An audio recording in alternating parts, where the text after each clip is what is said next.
Hello everybody and welcome back to a new video. It's not Dead by Daylight for once. We're going to actually see if we can complete Pokemon Red whilst only using one single Mr. Mime. Is it possible? You'll have to stay tuned to the end of the video to find out. I really didn't know what to call our rival. I've just finished a book called The First to Die at the End by an author called Adam Silvera, so I named him after the main character Orion. It was either that or Vittorio, and I feel like Orion just sounds better anyway. Using the good old Pokemon randomizer, I replaced Charmander with Mr. Mime. I picked Mr. Mime for this run because I really like Psychic Pokemon, but there aren't many in Gen 1, so I just went with Mr. Mime just on the off chance. After reading another book from Adam Silvera, Here's to Us, there is a character called Arthur, so I shortened it to Art, and that is what Mr. Mime's nickname is. To say that we are a special attacker, through level we only learn one more attacking move, Double Slap. It's useless. Some of the TMs that we can learn look really good though. I feel like Thunderbolt and Psychic will carry us through this run. Looking at our stats, we can see that our speed and special are really high, so hopefully that will come in handy later on when we need it to. Did you all know that Bulbasaur is my least favourite starter out of all three? I am so sorry if it is your favourite, please don't come at me. I first ever played Pokemon Blue a couple of years after it came out in the UK, and when I did, I picked Squirtle as my first Pokemon. So for that, I think Squirtle will always hold a special place in my heart for that reason. First gym time, and it's Brock. Brock only has two Pokemon, a level 12 Geodude and a level 14 Onix. Did we all know that rock Pokemon and ground Pokemon generally have a very high physical defense, but their special defense isn't that great? We are using a special attacker, so that kind of works out in our favor. And as you can see, me and Geodude have a bit of a back and forth of raising our own defenses a little bit. And I wanted to do this for us because our physical defense isn't that great at all, and I didn't want to run the risk of fainting and having to redo the match. Can we all just agree as well on how strong psychic moves are in Gen 1? It's one of the many perks of why I love Gen 1 because it is so broken. Thankfully, after a few confusions, I managed to knock out Geodude and I gain a level. Perfect. Funny enough, Onix was actually really easy.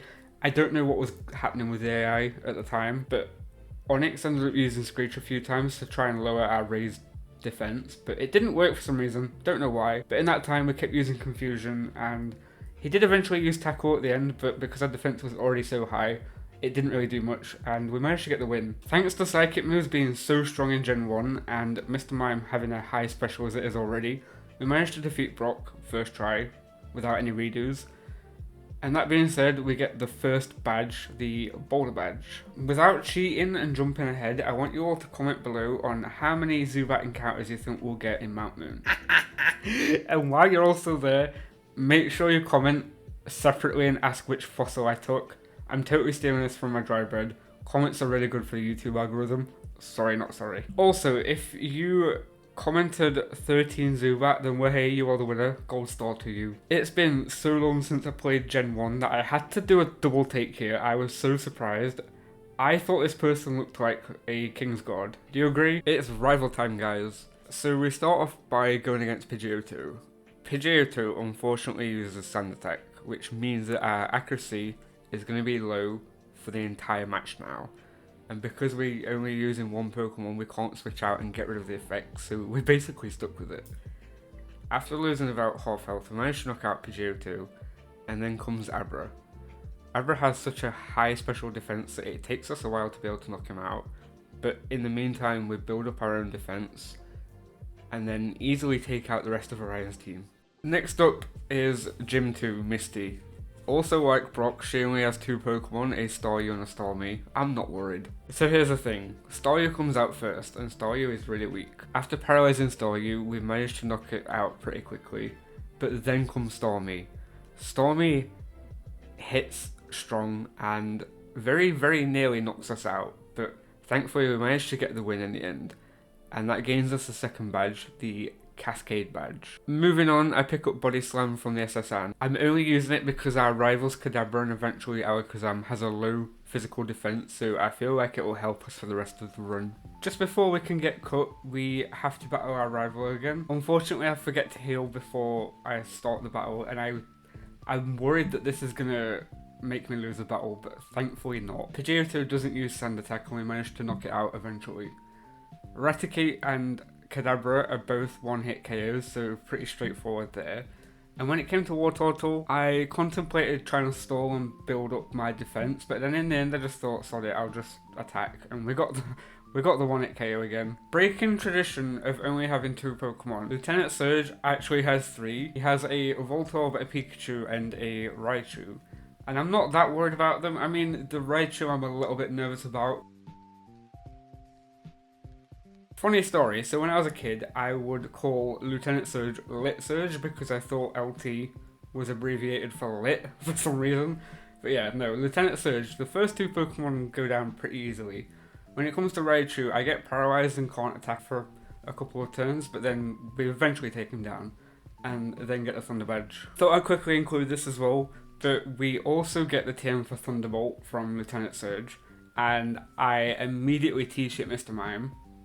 And I just want to point out now, Thunderbolt is going to literally carry us along with Psychic through the rest of this run. Normally I wouldn't include in between bits like this, I would have just jumped straight to the next gym, but for some reason, normally in Vermilion I buy a load of repels, but this time I completely forgot, so I had to go through Dark Cave without a single repel. I got hoarded by so many Zubat. Also, does everybody else also know the way through Dark Cave without actually having to light it up, or is that just me? So I head straight over to Celadon and get a bottle of water so I can get into Saffron, and I also pick up a Pokemon doll on the way.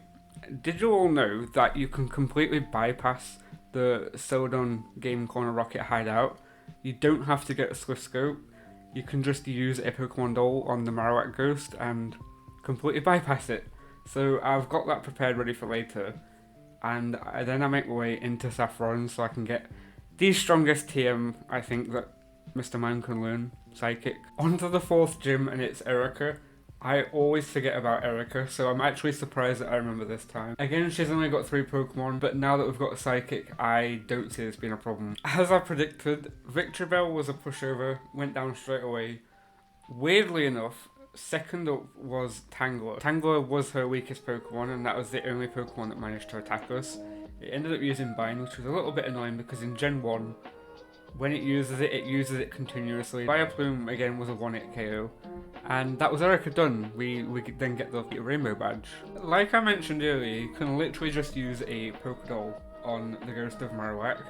It can save you so much time. It just avoids having to go through to the game corner, going through the whole rocket base, defeating Giovanni, getting a Swift Scope.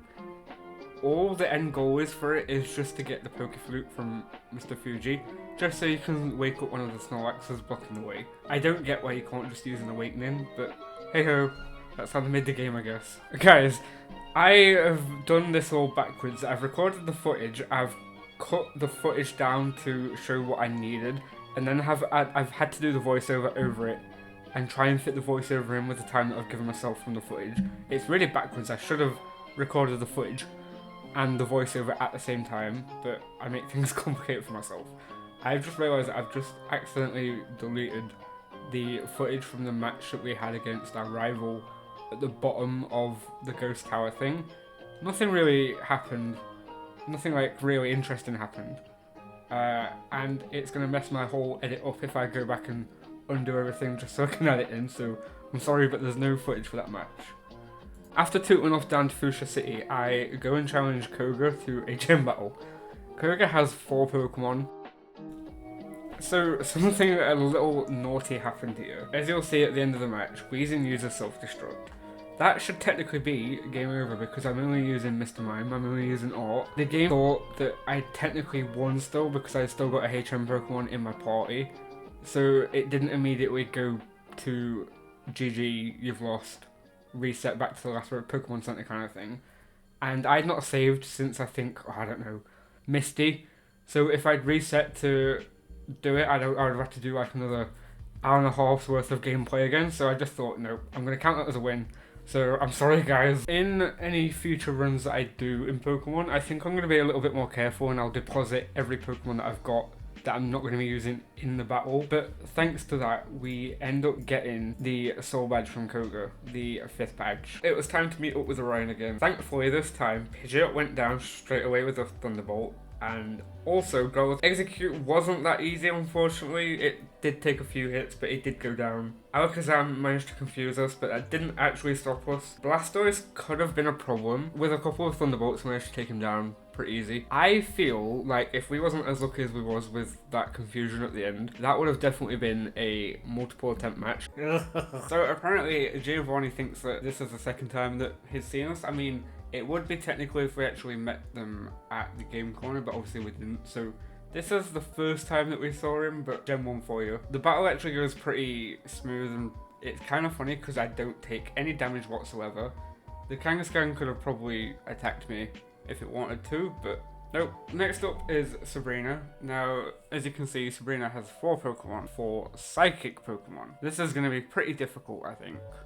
Mr. Mime, or should I say, actually manages to defeat her in one attempt. I thought it would take multiple attempts. I keep forgetting as well that Venomoth isn't part flying type, it's psychic bug. So there's no flying, so the Thunderbolts was a waste, but we managed to defeat Alakazam, even though he was trying to stall with recovers. Because he's so frail, Body Slams managed to take him down. That gains us the 6th badge, the Marsh badge. There's only 2 more left, guys, we're so close. Blaine has 4 Pokemon. I didn't bring a Burn Heal. Don't think I'll need it. The only thing I am slightly worried about is Fire Blast on Arcanine. Funny enough, he actually uses and it gets a crit. Very nearly takes us out, but we managed to defeat Arcanine, and that gains us the 6th badge, the Volcano badge. 1 more to go. Guys, I just thought I'd add this in. I got so angry, if I remember rightly, when I was recording this part. Obviously, you see that I play with speed up. At this time, I think I was rushing because I was just trying to get... I think my goal for that recording session was to get all of the gym badges done. And then in the end, I think I just gave up and just stopped recording. Oh my god, no way, it's Giovanni. Shock horror. Giovanni only has 4 Pokemon, I believe. 1, 2, 3, 4, 5.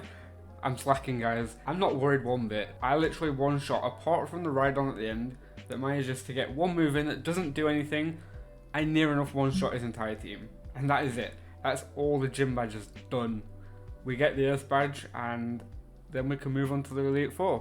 Well, actually, scratch that. Before we can even attempt to battle the Elite Four, we have to battle our rival once more. To begin with, Pidgeot comes out and we manage to take it down with a single Thunderbolt. And Rhyhorn and Growlithe are pretty easy. 1-hit KOs go down straight away, straight after that. Execute, I can't say the eggs, the pile of eggs, unfortunately use Leech Seed on us. And when you're using a single Pokemon, that can be really dangerous. But we managed to take it down, and then next up is Alakazam. Alakazam stalls, but thankfully, as you can see, we managed to take him down pretty quickly as well. Last off is Blastoise. Blastoise will only take a couple of Thunderbolts, and then it's done. And then that is it, we have defeated our rival for the last time. The first member of the Elite Four, Lorelei, would you like some waffles? don't know why she, like, the name just gives American vibes, don't know why, like Southern Texas. This person has an Ice-type Pokemon. We have Thunderbolt, so most of the Pokemon aren't a problem. As you'll see, Jinx has a very high special defense, so Thunderbolt isn't as effective against Jinx as it is with the others. Very shortly after though, we managed to take Jinx down and we defeat Lapras as well, so that is the first of the 4 Elite Four done. Next up is Bruno. Yeah, Bruno. I only laugh because as you'll see in a second, I don't even know why Bruno is a member of the Elite Four, because the Elite Four are supposed to be the strongest trainers in all of Kanto, and I 1-hit KO his entire team. Like it was nothing. Agatha. Or should I say Hagatha, is what I used to call her when I was a kid. Agatha is pretty scary. She has a couple of she has a few ghost Pokemon. She has 2 Gengars. Although, if I remember rightly, I think in Gen 1, the only 2 ghost moves are Lick and Nightshade. Not very strong moves. No Shadow Ball, no Shadow Claw or anything. But we managed to defeat her pretty quickly. Arbok was a bit of an issue, but after Agatha, I very quickly realised that I don't have any PP restoring items on me, so no ethers, no elixirs. So I'm out of PP and I have to purposely faint on the next battle and redo it all again so I can get PP items. I faint, go back, get the items out of the PC, come back, which is why I'm a few levels higher. This match I'm going to show you from Lance would possibly be, I think it's like the 5th or the 6th. This match has to be very situational for me to win. I need Aerodactyl to not confuse me, and I need Dragonite not to get critical hits on Hyper Beam. Thankfully, that finally happens, and then we defeat Lance. And we're officially the Pokemon champ. Oh, wait, no, never mind. We're not the champion. We've got one more person. It's our rival. Orion is the champion. We've got to beat Orion one last time. Well, this is it, guys. This is what it is all boiled down to. Me and Orion. Pidgeot weirdly only goes down in 2 turns. I was expecting the one at KO, but nope. Alakazam is a huge problem. He ends up lowering our special, which then means that our only 2 good attacks are not attacking as strong as they would be. We end up taking Alakazam down. Next up is Rhydon, nothing really interesting. And then thankfully I was lucky that Arcanine, who was next, didn't burn us with Ember. Because if we had been burned, that would have probably been GG game over. Exeggutor was a bit of a tank. It kind of took a while to take him down, but we did eventually. And then the funny thing is, we get left with low special against Blastoise with only 13 HP. I'm thinking, nope, this is it, we're done for. We're gonna lose. But nope, Blastoise doesn't even try and attack us and we take the win. Orion basically throws the match and gives us champion. Oh hey, there we go. It's done. Thank you everybody so much for watching this video. I hope you've enjoyed it. I've enjoyed having a bit of a change from making Dead by Daylight content recently. I think I'll make more Pokemon videos if this video does well, if you guys like this kind of video. Make sure to hit that subscribe button and I'll see you all next time. Bye!